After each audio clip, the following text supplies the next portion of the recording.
Sir మనం ఇందాక మాట్లాడుకున్నట్లు చిన్న కడుపు నొప్పి వచ్చినా కూడా ఈనో వాటర్లో వేసుకుని తాగేస్తుంటారు, లేకపోతే ఏదో సమ్ టానిక్ టైప్ కూడా ఈ మధ్య వస్తున్నాయి, అవి తీసుకుంటారు. అండ్ మనం ఇందాక డిస్కస్ చేసుకున్నట్టు పాన్ టాబ్లెట్ అనేది లాంగ్ రన్లో యూజ్ చేస్తూ ఉన్నారు కదా. సో అసలు బేసిక్ ఆహారపు అలవాట్లు అనేది ఎలా ఉండాలంటారు, అండ్ ఈ మెడికేషన్ అనేది ఎంతవరకు మీరు సజెస్టబుల్ అంటారు సార్?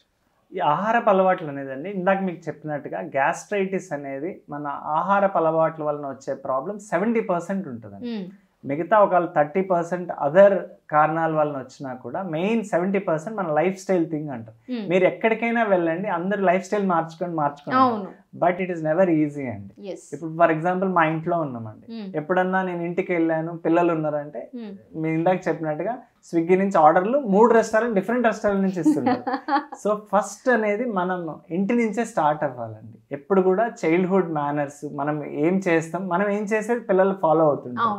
సో ఎప్పుడు కూడా అక్కడి నుంచే మనకి స్టార్ట్ అవ్వాలి. వీలైనంతగా అవుట్ సైడ్ ఫుడ్ అవాయిడ్ చేయాలండి, జంక్ ఫుడ్స్ అవాయిడ్ చేయాలి. అందరూ చెప్తారు, అంత ఈజీ అయితే కాదండి. సో ఆల్వేస్ ఒక విల్ పవర్తో చేయాలి. ఎస్పెషలీ ఈ గ్యాస్ట్రైటిస్ ప్రాబ్లమ్స్ ఉండే వాళ్ళ మటుకు స్పైసీ ఫుడ్స్ తినడము, మసాలా ఫుడ్స్ తినడము, అవుట్ సైడ్ చాట్ ఫుడ్స్ తినడము వీలైనంతగా అవాయిడ్ చేయాలి. ఇవి కాకుండా ఇప్పుడు ఉండే వాటిలో అందరూ కార్బోనేటెడ్ డ్రింక్స్కి అలవాటు పడింది.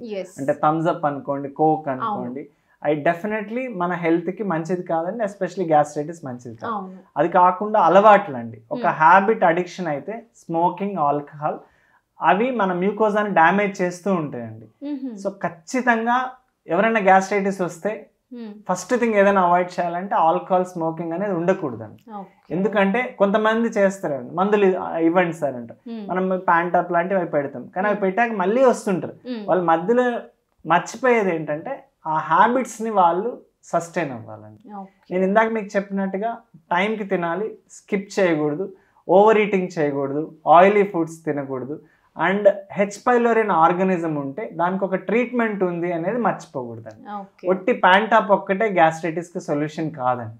అది ఏం చేస్తుంది అంటే సిమ్టమ్స్ని టెంపరీగా మీకు ఆపగలదు, కానీ మనం always we should fight against the root cause.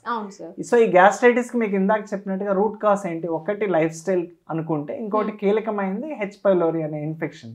So దాన్ని మనం ఎలిమినేట్ చేస్తేనే ఆ గ్యాస్ట్రైటిస్ నుంచి మనం బెటర్ అవుతాం. అండ్ రిగార్డింగ్ డ్రగ్స్ మీరు అన్నట్టుగా లాంగ్ టర్మ్ అనేది ఏది మంచిది కాదు, ఎస్పెషల్లీ చిన్న వాళ్ళలో. ఇంకొకటి ఏంటంటే ఈ డాక్టర్ని సంప్రదించకుండా చాలా మంది మందులు వేసుకుంటూ ఉంటారండి. కానీ దీంట్లో ఒకటి ఇంపార్టెంట్ థింగ్ ఏంటంటే ఎస్పెషలీ ఒక 40 ఏళ్ళ వాళ్ళు, 50 ఏళ్ళ వాళ్ళు ఇట్లే అల్సర్ ఉండి లాంగ్ టర్మ్ దాన్ని కానీ మర్చిపోయి ఇట్లే చేస్తూ ఉంటే సడన్ గా ఒక రోజు వస్తారండి, మాకు ఆకలి లేదు, వెయిట్ లాస్ లేదని. మేము ఎండోస్కోపీ చేయగానే ఆ అల్సర్లో చిన్న గ్రోత్ ఉంటుందండి. సో అది క్యాన్సర్గా మారే అవకాశం ఉంటుంది. సో ప్రొలాంగ్డ్ ఎవరైనా especially elderly people prolonged symptoms ఉండి డ్రగ్స్ వాడుతున్నా వాళ్ళకి గ్యాస్ట్రైటిస్ తగ్గకపోతే మీ దగ్గర ఉండే గ్యాస్ట్రోఎంట్రాలజిస్ట్ ఈ కాలంలో జస్ట్ ఎండోస్కోపీ 5 నిమిషాలు పని అండి. అండ్ మనకు ఉండే ఎండోస్కోపీ డయాగ్నోస్టిక్ సెంటర్స్లో ఎక్కడైనా చిన్న డయాగ్నోసిస్ వస్తుంది. అండ్ ఎర్లీ స్టేజ్లో కానీ మనం ఏది కనుక్కున్నానండి విల్ హ్యావ్ క్యూర్ అండి. సో ఇది నెగ్లెక్ట్ చేయకుండా ఎల్డర్లీ పీపుల్ ఉన్న వాళ్ళు ఇది చిన్న గ్యాస్ట్రైటిస్ ప్రాబ్లమే అని అనుకోకూడదు. ఇంకొకటి చాలా మంది పెయిన్ వస్తే మీరు చెప్పినట్టు ఈనో తాగేస్తారు. అండ్ బాడీ పొట్టలో అండి చాలా ఉంటాయండి, ప్యాంక్రియాస్ ఉంటుంది, గాల్ బ్లాడర్లో స్టోన్స్ కూడా కొన్నిసార్లు ఇలా ఉంటాయి. సో మనం ఏమనుకుంటాం అల్సర్ అనుకుంటూ అలానే నెగ్లెక్ట్ చేస్తూ పోతాం, కానీ ఈ కారణాలన్నీ చూపించే అవకాశం మిస్ అవుతారు. అందుకు ఒక్కసారి కన్సల్టేషన్ ఏముండవండి, ఒక అల్ట్రాసౌండ్ చేస్తారు, అల్ట్రాసౌండ్లో ఏమన్నా ఉంటే తెలుస్తుంది, ఒకవేళ లేకపోతే ఎండోస్కోపీ చేస్తారు. దానివల్ల మీకు ఏంటంటే ఎర్లీగా డయాగ్నోస్ అవుతుంది, ట్రీట్మెంట్ బెటర్ అవుతుంది. సో దీనివల్ల ఏమైపోద్ది అంటే మీ లైఫ్ స్టైల్, స్ట్రెస్ అన్నీ తగ్గిపోతాయి.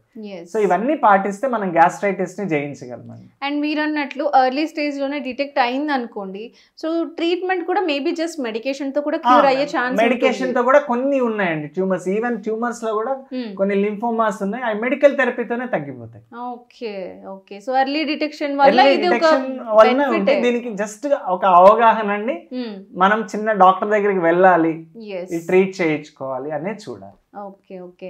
అండ్ ఇంకో విషయం సార్, ఇప్పుడు జనరలీ లైక్ బేసిక్ సిమ్టమ్స్ ఏముంటాయి మనకి గ్యాస్ట్రో ప్రాబ్లం వచ్చింది అని సెల్ఫ్ ఐడెంటిఫై చేయడానికి ఈ కడుపు నొప్పి ఒక్కటే ఉంటుందంటారా? కడుపు నొప్పి కాదండి, దాన్ని చాలా ప్రెజెంటేషన్స్ ఉంటాయి. ఒకటి నొప్పి ఎప్పుడు వస్తుంది అంటే మనకు లోపల ఇనిషియల్గా మంటతో స్టార్ట్ అయ్యి కొన్నిసార్లు తేపులు రావడము, సరిగ్గా అరక్కపోవడం, తర్వాత అల్సర్ ఫామ్ అవుతుంది, మ్యూకోజా డ్యామేజ్, యూజువల్గా అప్పుడు పెయిన్ వస్తూ ఉంటుంది మనకి. అది కాకుండా మీకు ఇందాక చెప్పినట్టుగా వేరే కారణాలు కూడా చాలా వస్తుంటాయి. సో గ్యాస్ట్రైటిస్ కొన్నిసార్లు చూస్తారండి, సడన్ గా మనకి ఒక రోజు బిర్యానీలు తినడం, స్పైసీ ఫుడ్ తిని సరిగ్గా అరగకపోతే వామిటింగ్స్ వస్తాయి. కొంతమంది గ్యాస్ట్రైటిస్ పేషెంట్లు ఎలా ఉంటారంటే అండి, చాలా ఫాస్టింగ్ చేస్తారు, ఎస్పెషలీ రంజాన్ పీరియడ్ కానీ లేకపోతే నవరాత్రులు కానీ అందరు ఫాస్టింగ్ చేస్తారు. సో అప్పుడు ఏమైపోద్ది అంటే మన మ్యూకోజా చాలా యాసిడ్కి ఎక్స్పోజ్ అయిపోయి దే విల్ ప్రెజెంట్ కంటిన్యూస్, కొంతమందికి 7-8 సార్లు వామిటింగ్స్ అవుతాయండి. సో అప్పుడు అయినప్పుడు మీరు ట్రీట్మెంట్, అప్పుడు ఇంపార్టెంట్ ఏంటంటే హాస్పిటల్కి రావడము, ట్రీట్ చేయించుకోవడం. సో ఇవన్నీ ఏంటంటే మనకు ఆ గ్యాస్ట్రైటిస్ రావడము మ్యూకోజా డ్యామేజ్ వలన జరుగుతుంటది. సో ఇందాక చెప్పినట్టుగా ఎప్పుడు కూడా లాంగ్ యాసిడ్ ఎక్స్పోజర్ ఉండకూడదండి. ఓకే, సో అలా అనిపిస్తుంది అంటే it's better to consult doctor. Better to consult. Okay, nice, thank you sir. Thank you అండి.